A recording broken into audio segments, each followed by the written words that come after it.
नाजरीन, आज की वीडियो में हम आपको मोहम्मद बिन कासिम के मुकम्मल हालात ज़िंदगी और उनकी ज़िंदगी में पेश आने वाले अहम तरीन वाक़यात के बारे में बताएंगे और उस जुल्म का भी तज़किरा करेंगे जो मोहम्मद बिन कासिम से करवाया गया।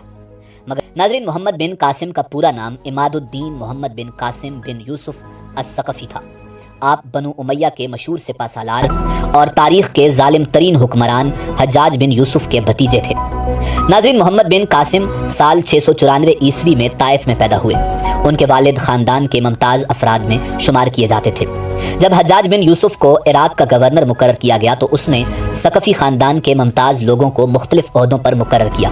उनमें मोहम्मद बिन कासिम के वालिद कासिम भी थे, जिनको बसरा का गवर्नर बनाया गया। इस तरह मोहम्मद बिन कासिम की इब्तदाई तरबियत बसरा में हुई। तकरीबन 5 साल की उम्र में उनके वालिद का इंतकाल हो गया। नाज़रीन, बचपन ही से मोहम्मद बिन कासिम मुस्तकबिल का ज़हीन और काबिल शख्स नज़र आता था। गुर्बत की वजह से आला तालीम हासिल करने की ख्वाहिश पूरी न कर सके, इसलिए इब्तदाई तालीम के बाद फ़ौज में भर्ती हो गए। फ़नून सिपागरी की तरबियत उन्होंने दमिश्क में हासिल की और इंतहाई कम उम्री में अपनी काबिलियत और गैर मामूली सलाहियत की बदौलत फ़ौज में आला ओहदा हासिल करके इम्तियाजी हैसियत हासिल की। 15 साल की उम्र में साल 708 ईस्वी को ईरान में कुर्दों की बगावत के खात्मे के लिए सिपहसालारी के फ़राइज़ सौंपे गए। उस वक्त बनु उमैया के हुक्मरान वलीद बिन अब्दुल मलिक का दौर था और हज्जाज बिन यूसुफ इराक़ का गवर्नर था। उस मुहिम में मोहम्मद बिन कासिम ने कामयाबी हासिल की और एक मामूली छावनी शिराज को एक ख़ास शहर बना दिया। उस दौरान मोहम्मद बिन कासिम को फ़ारस के दारुल हुकूमत शिराज का गवर्नर बनाया गया। उस वक्त उनकी उम्र सिर्फ 17 बरस थी। अपनी तमाम खूबियों के साथ हुकूमत करके अपनी काबिलियत और जहानत का सिक्का बिठाया और 17 बरस की उम्र में ही सिंध की मुहिम पर सालार बनाकर भेजा गया। नाज़रीन, हज्जाज बिन यूसुफ ने मक्का मुकरमा में हज़रत अबू बकर सिद्दीक़ रज़ी अल्लाह ताला अन्हो के नवासे अब्दुल्ला बिन ज़ुबैर रज़ी अल्लाह ताला अन्हो की हुकूमत ख़त्म की और उनकी लाश मस्जिद अल हराम में लटका दी।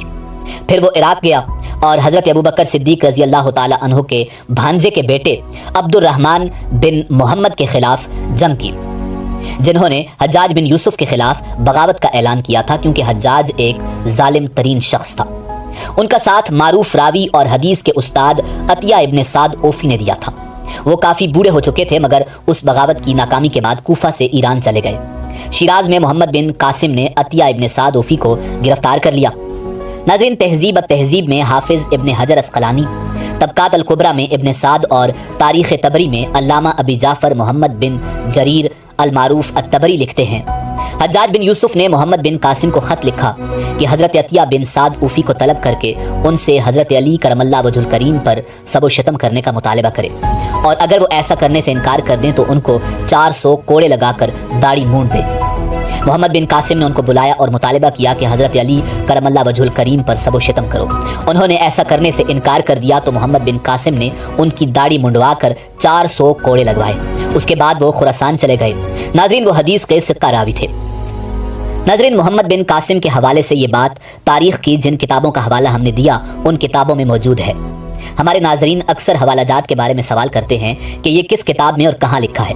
नाज़रीन, ये वाक़या हाफिज़ इब्ने हजर अस्क़लानी ने तहज़ीब की जिल्द नंबर 7 के सफ़ा नंबर 226 पर, इब्ने साद ने अत-तबक़ात अल कुबरा की जिल्द नंबर 6 के सफ़ा नंबर 305 पर और अल्लामा अबी जाफ़र मोहम्मद बिन जरीर अल मारूफ अत-तबरी ने तारीख़ तबरी की जिल्द नंबर 11 के सफ़ा नंबर 641 पर लिखा। नाज़रीन, ओमान में मुआविया बिन हारिस अल्लाफ़ी और उनके भाई मोहम्मद बिन हारिस अल्लाफ़ी ने खलीफा के ख़िलाफ़ बगावत कर दी, जिसमें अमीर सईद मारा गया। मोहम्मद अल्लाफ़ी ने अपने साथियों के हमरा मुकरान में पनाह हासिल कर ली, जहाँ राजा दाहिर की हुकूमत थी।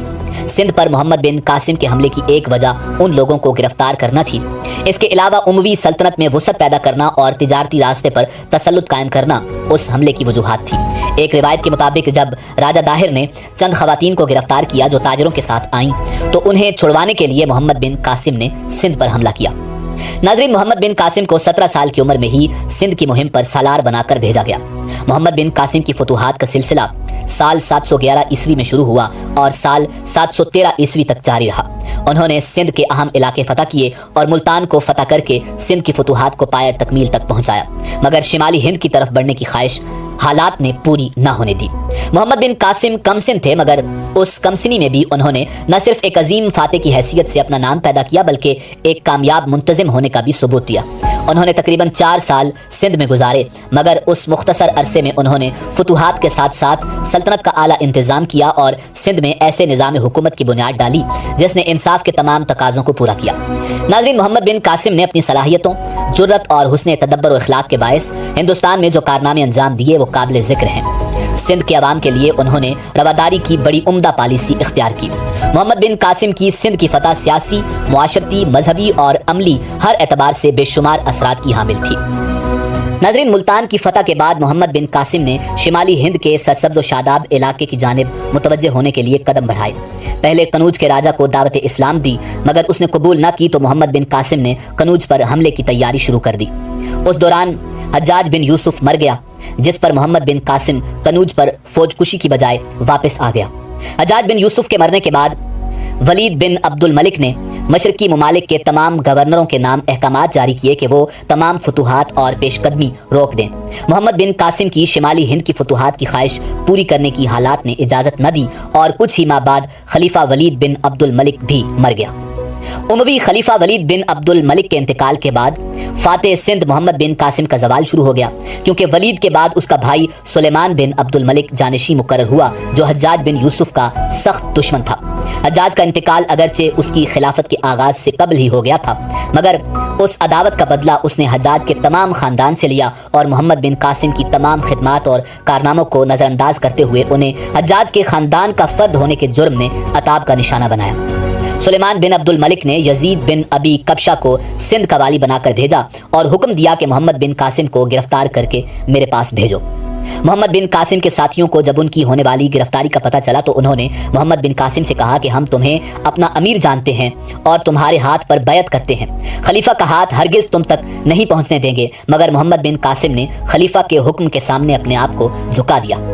یہ ان کی غفلت کی سب سے بڑی دلیل ہے کہ اگر وہ ایسا نہ کرتے تو ان کی امداد کے لیے سندھ کے ریگستان کا ہر ذرہ آگے آتا، مگر انہوں نے اپنے آپ کو ابی کبشہ کے سپرد کر دیا۔ محمد بن قاسم کو گرفتار کرنے کے بعد دمشق بھیج دیا گیا۔ سلیمان بن عبد الملک نے انہیں واسط کے قید خانے میں قید کروا دیا۔ 7 ماہ قید کی صعوبتیں جھیلنے کے بعد وہ اس دنیا سے رخصت ہو گئے۔ اس طرح محسن سلطنت کی خلیفہ نے قدر نہ کی اور ایک عظیم فاتح محض خلیفہ کی ذاتی عداوت و دشمنی کی بنا پر اپنی زندگی سے ہاتھ دھو بیٹھا۔ مگر انہوں نے جنگی صلاحیتوں، جرت اور حسن تدبر و اخلاق کے باعث ہندوستان میں جو کارنامے انجام دیے وہ تاریخ میں سنہری حروف سے لکھے گئے۔ ان کی موت سے دنیا اسلام کو عظیم نقصان پہنچا۔ ناظرین، محمد بن قاسم سندھ میں تقریباً 4 سال رہے۔ فتح سندھ کے بعد انہوں نے یہاں کا نظام حکومت انتہائی کامیابی سے چلایا۔ اس نظام کی کامیابی یقیناً ان کی شخصیت کی مرہون منت تھی۔ ان کو سندھ کی گورنری سے معزول کر کے یزید بن ابی کبشہ کو گورنر مقرر کیا گیا، مگر اس کا چند ہی دن بعد انتقال ہو گیا۔ اس کے انتقال اور نئے گورنر کے آنے تک محمد بن قاسم کی گرفتاری کے اثرات سندھ میں بدنظمی کی صورت میں نظر آنے لگے۔ ناظرین، اسی امید کے ساتھ اجازت دیجیے کہ آپ کو ہماری ویڈیو پسند آئی ہوگی۔ ملتے ہیں بہت جلد ایک نئی تاریخی اور معلوماتی ویڈیو کے ساتھ۔ دیکھتے رہیے info@adil۔ اللہ رب العزت آپ کا حامی و ناصر ہو۔